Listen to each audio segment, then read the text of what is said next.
All right, everyone. Thank you so much for joining us. You're joining the Colorado Restaurant and Bar Show virtual education series.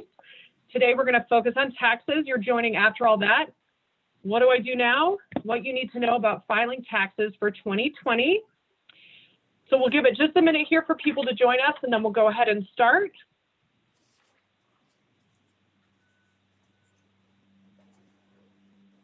All right. So my name is Sally Ann Pryor, and I'm with the CRA staff. And I'm going to go ahead and tell us a little bit about what we're focusing on today. It has been a stressful year for restaurant owners, and in an effort to offset the financial hardships the pandemic caused the restaurant industry, all levels of government have passed an array of grant loan programs and tax breaks. Today, we're joined by the accounting experts with Henry & Horn. Partner Brad Diamond, CPA, and Austin Bradley, CPA, will be discussing the Paycheck Protection Program and what's deductible under the program, changes to carryback guidance, the extension of the Employee Retention Credit, and more. Brad Diamond is extensively involved with the planning and compliance aspects of closely held businesses and their owners. He specializes in transactional work for clients in the restaurant, real estate, service, retail, and wholesale distribution and manufacturing industries. His more than 35 years experience in the accounting industry also includes helping clients with divestitures, reorganizations,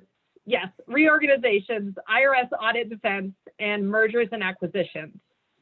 Austin Bradley specializes in providing tax consulting and compliance services to restaurants, including annual income tax preparation, year-end planning to proactively get ahead of potential issues and take advantage of tax savings opportunities and planning for and reporting ownership change transactions and potential sale of entire entity or concept.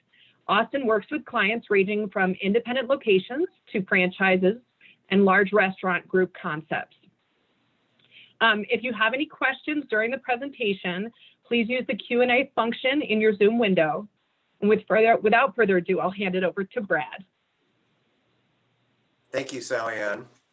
And let's see if we can queue up our presentation here.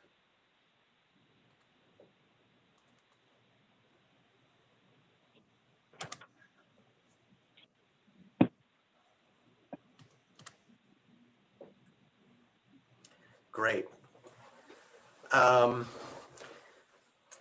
think you can move to the next slide, please. We're going to be talking about a number of things today, including a quick recap of certain tax provisions that came out of the CARES Act that you might have heard, numerous times before, but are still very relevant for the tax filing season that we're in right now. Then my associate Austin will discuss both PPP-1 and PPP-2 loan program, and then hit on some essential timelines with respect to that. We'll talk a little bit about the tax treatment with respect to the PPP loan program and some other things. And then Austin will again discuss the Employee Retention Tax Credit. And then we'll hit very briefly on some other changes and enhancements toward the end of the program. And obviously, if you have any questions, don't hesitate to jump in. A couple of the things that came out of the CARES Act are still very relevant as we file 2020 returns now. There was, you recall, when the Tax Cuts and Jobs Act was passed late in 2017, there was essentially an error in drafting the legislation that essentially made the 15-year restaurant improvements subject to 39-year depreciation as opposed to the intended 15-year depreciation. The CARES Act fixed that in March of 2020, and essentially what it did was allowed you to go back to 2018 and pick up as if those changes were made effective 2018 and depreciate 15-year property as 15-year property and allowed bonus depreciation for that. So you could write essentially all off in year one. For companies that, you could go back and change your 2018 return, you could change your 2019 return. Many companies, even though we are dealing with the pandemic in 2020, we have clients that added drive-throughs, so there are opportunities still to take advantage of this fix for 2020 returns. And even if you open a new location, perhaps you did a ghost kitchen, things like that. So that is important to note. And one reason that's very important to note was the changes with respect to net operating losses. Prior to the CARES Act passage, net operating losses, essentially losses from your business operations, could only be carried forward because the desperate need for people to get cash in their hands, the CARES Act allowed for net operating losses to be carried back up to 5 years and then forward. And to the extent they're carried forward, the prior rules were that you were subject to an 80% limitation on your taxable income for use of your net operating loss. The CARES Act changed that to allow 100% of your net operating loss to be used to offset income. And that is real important because, as we'll find out a little bit later, the changes with respect to the taxation of payroll protection loan proceeds and forgiveness would put people in a situation where net operating losses again might come into play for 2020. So with that, we'll talk a little bit about the PPP program. All right, everyone. I think the PPP program is going to be nothing new to anyone here, but we're still going to go over a few of the basics before we get into some of the newer developments. So to take a PPP loan, you must have been in business as of February 15th of 2020. There's no collateral or personal guarantees required, and they do have favorable terms, 1% interest rate, and a maturity of 2 to 5 years. So even if for some reason your loan was not forgiven, it's still a pretty good loan to have. The loan application amounts is based on your average total monthly payroll. So that calculation used 2.5 times your average total monthly, and but was limited to 100,000 per employee. So you couldn't get a huge loan if you had a bunch of high payroll cost employees. The proceeds did need to be spent on payroll costs and other eligible expenses, with a minimum of 60% allocated to those qualified payroll expenses if you were going to try to get your loan forgiven. There was a covered period in which the loan proceeds needed to be spent, either 8 weeks or 24 weeks. And there's also a reduction in forgiveness if you reduced wages during that covered period, or you reduced your full-time employee headcount.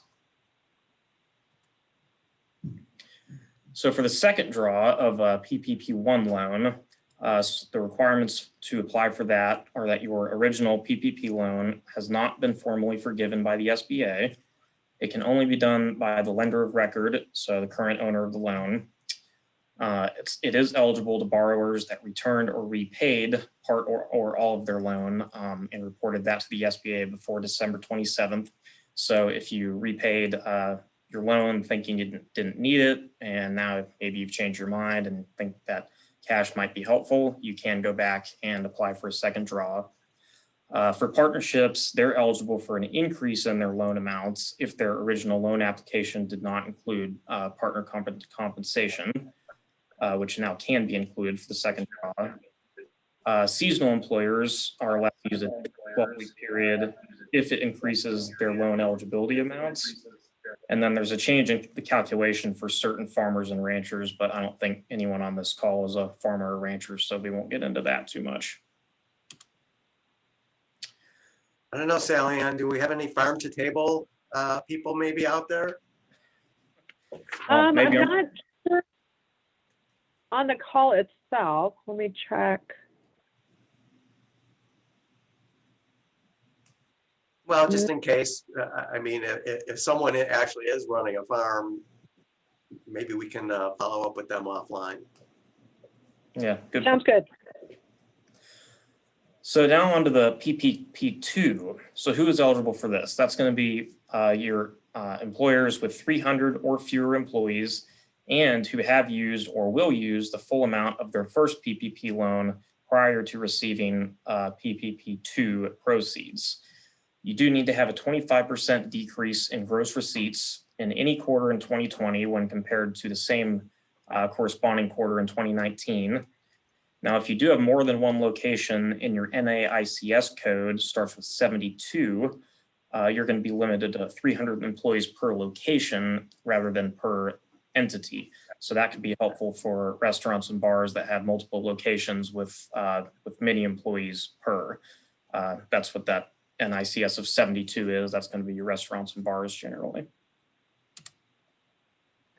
So your loan amount, maximum loan is capped at $2 million. Still have that 2.5 times average total monthly payroll cost in calculating your loan amount. You can use your 2019 payroll costs that were used for your original loan, or you can use 12 months prior to application or simply calendar year 2020 for simplicity purposes when applying. Restaurants do get a little bonus of 3.5 times payroll costs since the industry was one of the hardest hit.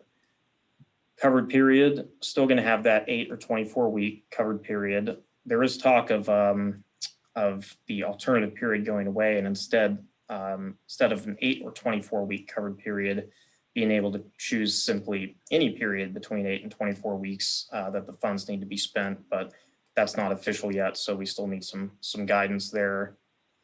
When should you apply? Basically now. The program has been extended through March 31. A couple weeks ago at the end of February, they did eliminate all applications except for very small employers. So that's going to be your borrowers with 20 or fewer employees. But on March 10th, that'll open back up to all eligible borrowers. Terms of the loan, same as those original ones. You've still got the great 1% interest rate and 5-year maturity if it's not forgiven. So what are your costs eligible for loan forgiveness? I think everyone that applies for these is basically hoping to have them forgiven. So pretty much going to be similar to PPP1. You've got your payroll expenses, health benefits, rent and mortgage payments, utilities. Some additional costs that are new for PPP2 are going to be covered worker protection expenses and facility modification costs.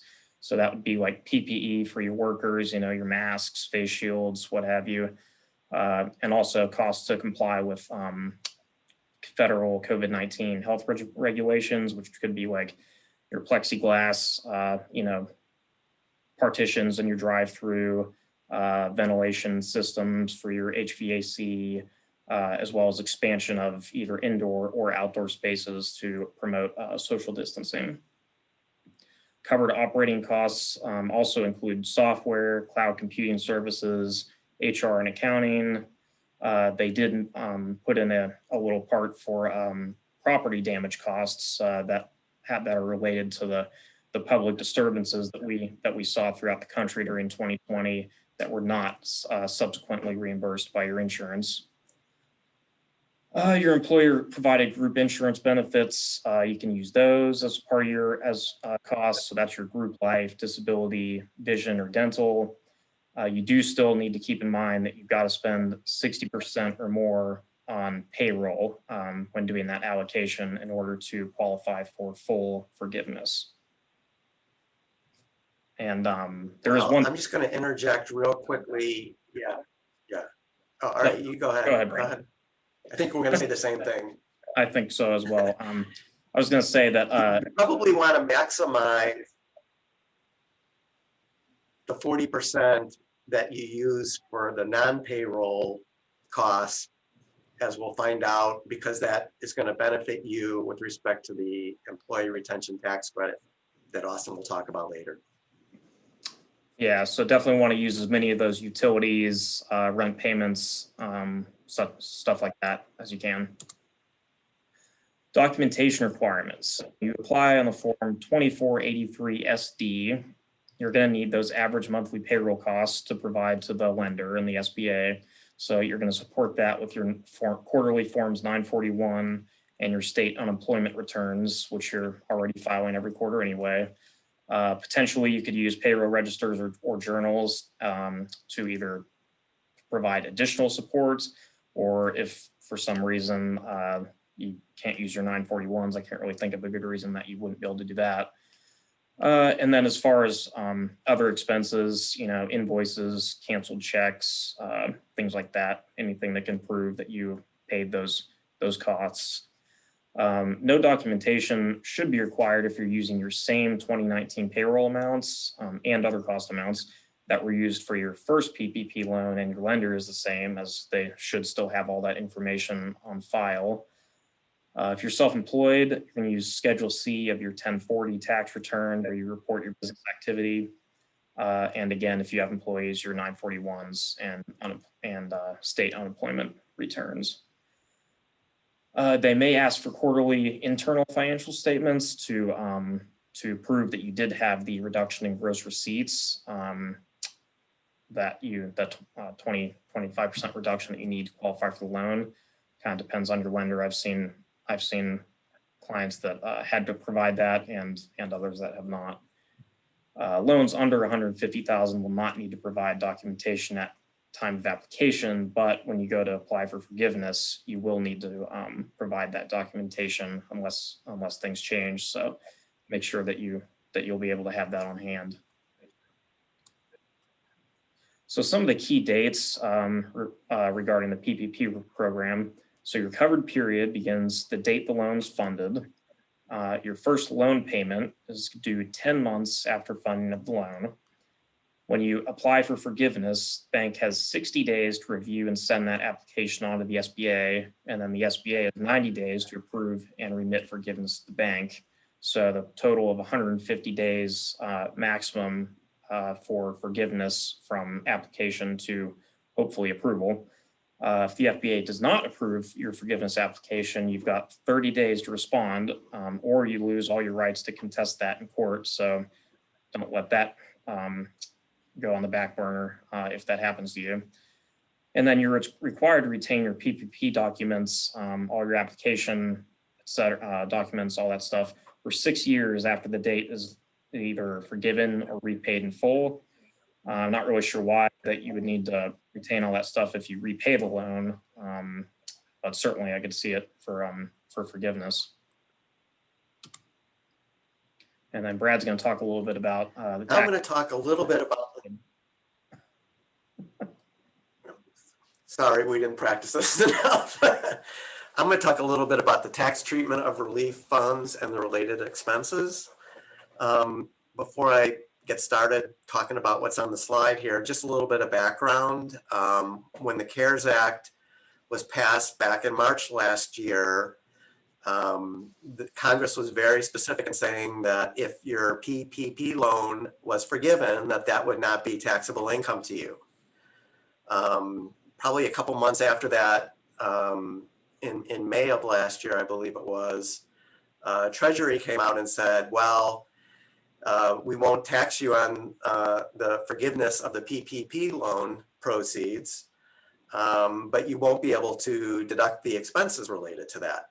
And that created a big stir, because essentially what that did was it made the forgiveness taxable. So if you borrowed, $500,000 in PPP money and then you spend it on payroll costs, like the law wanted you to do, and then you were forgiven that $500,000, you would owe, depending on your tax bracket, roughly, $150,000, $200,000 in taxes on that money, and you wouldn't have any money in your bank account.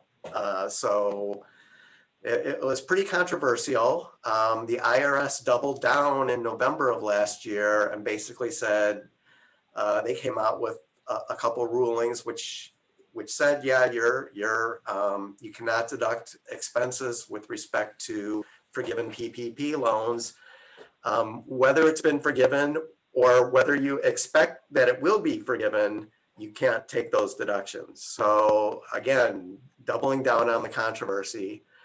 And then late last year, Congress passed the Consolidated Appropriations Act, the CAA. There was a little bit of drama about whether President Trump, at the time, President Trump was going to sign that bill. And in that bill, Congress came back and said, no, you will not be taxed on the relief of the forgiveness of the PPP proceeds, and you can get the deduction. So essentially, you're getting a double dip there, which I just view as additional stimulus, additional relief relative to the pandemic. So real quickly, PPP loans, you do not have to pay tax on forgiveness, and you get a deduction for the expenses. EIDL grants, likewise, to the extent that the SBA came in and made principal and interest payments on certain SBA loans, you're not taxable on that, and the expenses are also deductible. I think as part of the CAA, there were a new provision related to grants to shuttered venues. Again, those grants are not taxable, and any expenses used with that money are deductible. I know a lot of state and local governments are providing relief to targeted industries like the restaurant industry. There's nothing yet that provides that those grants would not be taxable. So our best guess is right now that those grants, and they tend to be probably smaller in amount than a PPP loan, which could add up to be quite a large number if you've got a lot of employees. Our best guess is that those grants will be taxable. Now, it's not reflected on the slide, but there is a little bit of an esoteric tax thing, I'll call it. If you have not yet had your loan forgiven, then you don't have the quote unquote tax exempt income yet, which would increase your basis and allow you to offset the deductions that you would get from the expenses related to the PPP loan. So if you have not yet had your loan forgiven, you probably need to talk to your tax advisor if you have a quote unquote tax basis issue. And I'm just going to leave it at that, but I don't want to go too much into the weeds on this, but there is an issue out there that you need to talk to your tax provider about. Now, Austin's going to talk a little bit about the enhanced employee retention tax credits.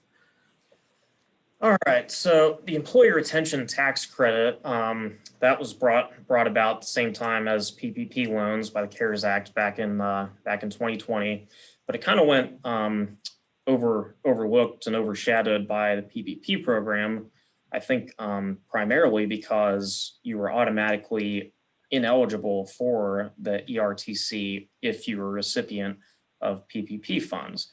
And given that the PPP funds were 100% forgivable loans, generally in much higher dollar amounts than the ERTC, people, for the most part, were drawn to those PPP loans, couldn't apply for the ERTC, and just kind of forgot about it. Well, that's changed at this point. So that's a really big change. PPP recipients can now apply for the employee retention tax credit, and they can do it retroactively for all of those 2020 quarters that at the time they were ineligible for. There are some differences between the 2020 rules and 2021, so we'll start with 2020. So your qualifying quarters are going to be all of second, third, and fourth, and then a couple of weeks there in March, March 12th through 31. The comparison quarters, same corresponding quarter in 2019, kind of like when you're doing your PPP calculation. You need to have less than or equal to 100 average full-time employees in 2019 to qualify for the ERTC. You needed a gross receipts decline of 50%, and then your credit amount was 50% of the qualified wages, capped at $10,000 per employee per year. So basically that means your maximum credit is going to be $5,000 per employee. So that was a really great opportunity for the people that could use it at the time, and a good incentive to keep employees on the payroll that otherwise might have been laid off or furloughed. And then you would apply for this credit on your quarterly 941, and then you can apply for it now by amending those 941s for the qualifying quarters in 2020. Amending them can be complicated and is definitely something you'd want to get in touch with your payroll company or your CPA about, but very well might be worth the complication. For 2021, it's been extended through first and second quarter. Rules are for the comparison quarter similar, either at that same quarter in 19 or the same quarter in 2020 if you were not in existence in 19. So if you were a new business in 2020, probably not too many of those, but I'm sure it applies to some people out there. The employee limitation has been raised quite a bit. Now you still qualify up to 500 full-time employees during 2019. And the gross receipts decline has been reduced significantly down to 20%. So basically a whole lot more people qualify. The maximum credit is raised to 70% of your qualified wages, capped at $10,000 per employee per quarter. So now you're looking at a max credit of $7,000 per employee per quarter instead of $5,000 per employee per year. So it's really been expanded pretty significantly. Shouldn't need to amend anything for the extended ERTC since no one's even filed their 941s yet in 2021. That's going to be, we're just coming up on the end of the quarter, obviously here at the end of March, but you definitely want to be on top of it and make sure your payroll company is aware that you want to claim the credit, or your CPA, or whoever's doing the reports.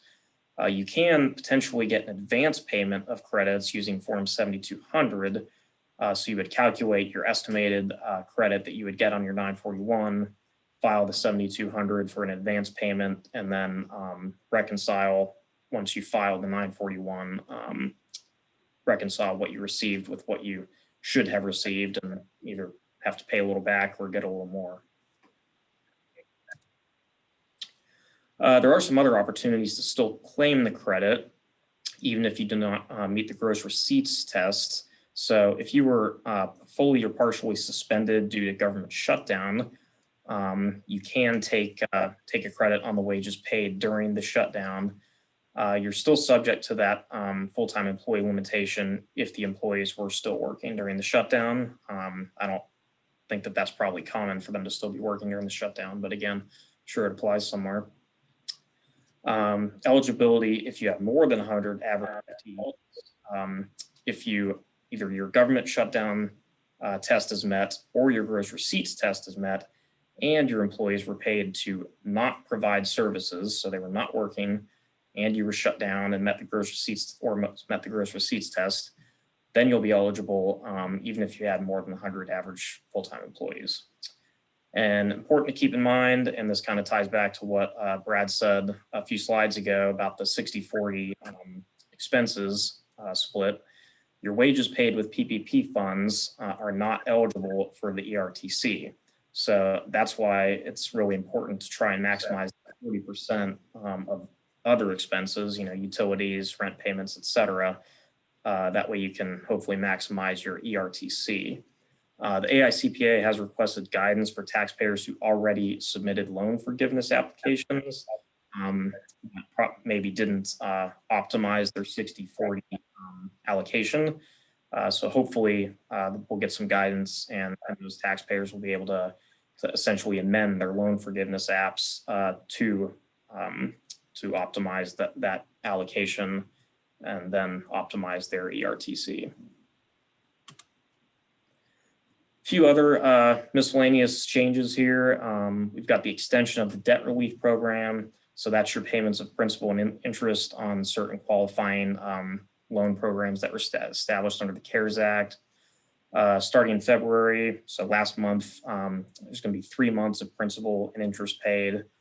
Certain borrowers in industries that were hardest hit will get an additional 9 months of principal and interest. So that'll be your restaurants, hotels, entertainment, recreation, a few others there. Payments of principal and interest on the first 6 months of newly approved loans will resume for all loans approved between February 1st and September 30th of this year. This is a nice tax change here, deductibility of business meals. Traditionally, business meals are only 50% deductible on your tax return, but for 21 and 22, those are going to be 100% deductible, hopefully spurring a few more people to get out there and spend money on restaurants during this tough time. A little unpleasant surprise for some people, unemployment benefits are in fact taxable income. Might seem that they shouldn't be, but nevertheless they are. And then your economic impact payments, when you go to your CPA this year, your tax provider, make sure that you let them know about the payments that you received or didn't know about. And that includes any payments in January of 2021, by the way, not just 2020. Because if you're supposed to receive a payment but you didn't, we can.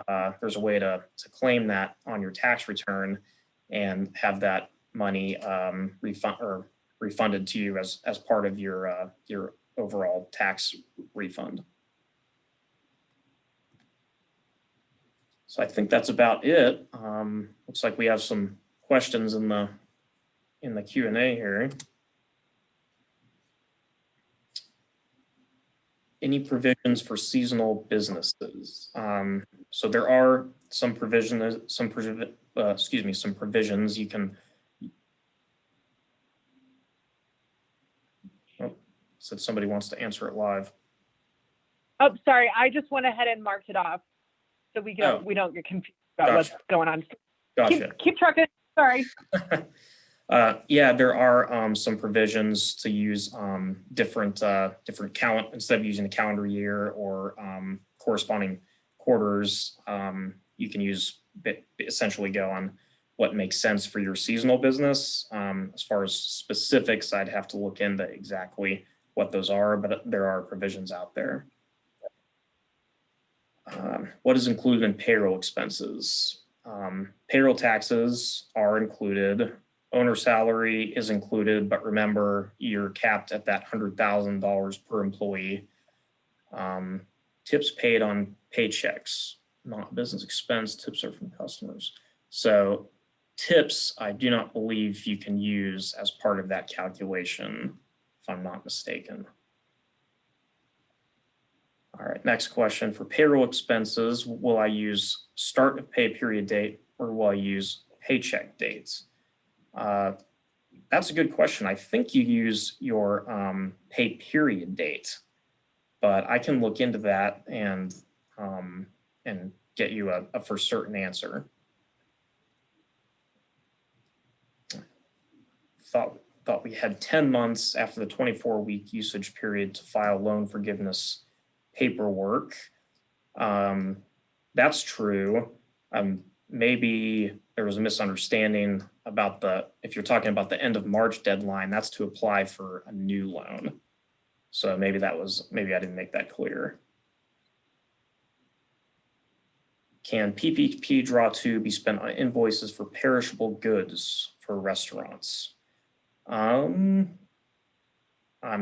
If you mean like inventory or cost of goods sold type stuff, no, I do not believe it can. I think it still has to be utilities, rent, mortgage, obviously payroll.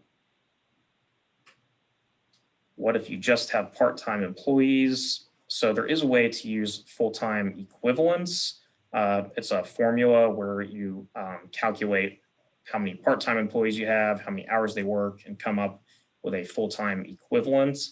I don't know the formula off the top of my head, but I do know that there's a provision for that.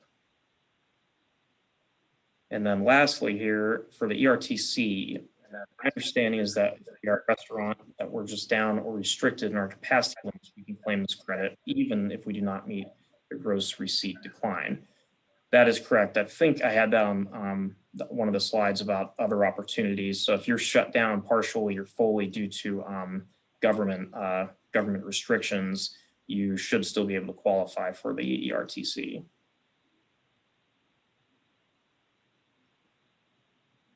Awesome. And just as a reminder, guys, if you have any questions, feel free to use that Q&A. Here we go. Please type in your questions while we've got these experts present. So would you use 940X to amend your tax? No, you'd want to use 941X. 940 is your annual federal unemployment tax. Now, you might use the 940 in the application process for PPP or something like that, but you claim the ERTC on the 941.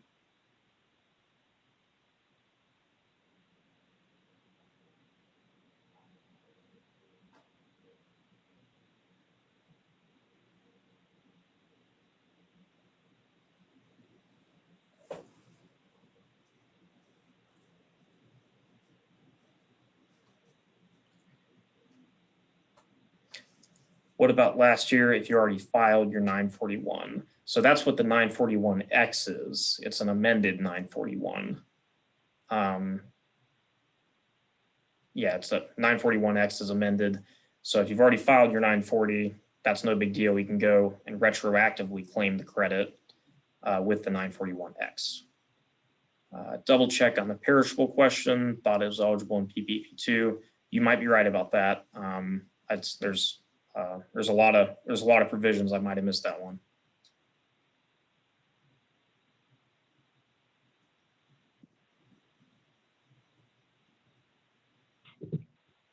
All right. Well, I don't want to hold anybody. Gentlemen, do you have any final kind of comments for everyone? If another question comes up, don't hesitate to email us. I think you have our contact information, including our email and phone numbers. You know, a lot of this stuff is highly technical, and we'll certainly get back to you on the couple open items that I think are hanging out there, but don't hesitate to reach out offline as well. Awesome. And guys, we will be providing the recording on demand for this session in case you want to check it out again, and also the PowerPoint. So I'll be sending that out probably tomorrow. And so we really appreciate everyone for being here. And with that, I hope everyone has a fantastic afternoon, and until next time. Thanks so much, everyone. Oop. Thank Do you. we want to jump over? Thanks. Oh, one last question. Round 2 PPP money after pay period ended, but before paycheck, can it be used for that pay period? So I'm trying to understand this. After pay period ended, but before the paycheck, can't be used for that pay period. I think that kind of goes back to the pay period versus paycheck date. And I think you can, but we'll leave that as one of those open items that we'll get back to you on. Awesome. All right. Well, thank you so much, everyone. We look forward to having you guys with our next session. Be sure to check out the series schedule in the CRB Show Virtual Education Series event app. Until then, have a fantastic week, guys. Thank you. Thanks. Thank you.